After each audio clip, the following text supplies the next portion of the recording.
Assalamualaikum warahmatullahi wabarakatuh. Hello, mister. My name is Nazwa Rizaldi and I'm from 8.5.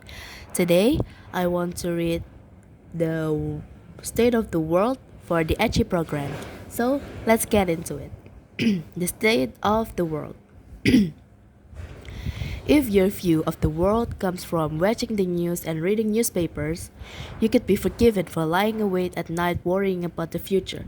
Apparently, rising violence and population rates mean humans are both killing each other in even larger numbers and being born at rates of world's resources can sustain.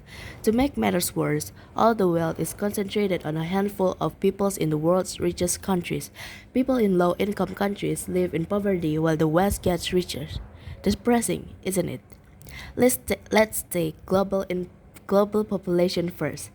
It's around 7 billion now, in line with figures predicted by the UN in 1958. By the year 2100, the same experts predict it will be around 11 billion. But did you know that 11 billion is probably as high as that number will get? The rate of increase will slow down in the second half of the century thanks to falling birth rate today. In the last 2 centuries, improvement in technologies and health meant fewer children died young, fueling rapid population growth. These large families produce even more children who survived into adulthood and had their own children. But with the wider availability of contraception in the 1960s, the global average number of babies per woman has declined from 6 babies per woman to as low as 2.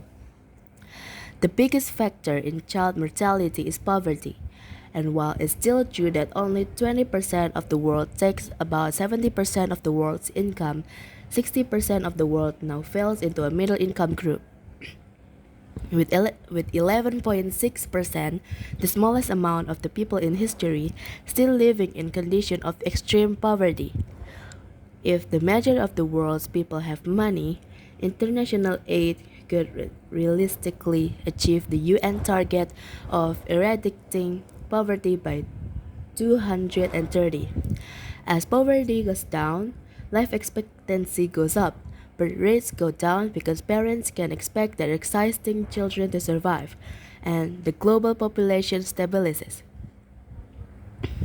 As for news stories that make us think the world is an increasingly violent place, there is cause for some optimism too.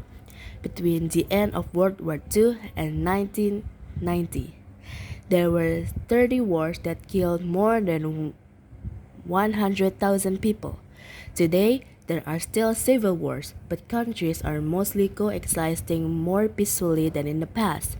However, terrorism has shot up in the last few years, and since World War II, wars have killed many more civilians than soldiers. Even for civilians, though, the statistics are not all bad, although deaths are 9 times more likely to be a result of violent crime than political conflict.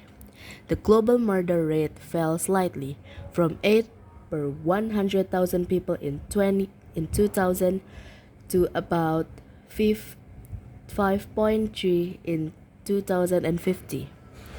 Of course, none of this means the world is perfect, and whether you personally are affected by war and poverty is often down to the lottery of where you're born. Also, we still face huge problems of our own making, particularly environmental ones like global warming, and wealth and natural resources need to be distributed more fairly. But not all the news is bad news, whatever the TV and newspaper might say. That's it. Wassalamualaikum warahmatullahi wabarakatuh.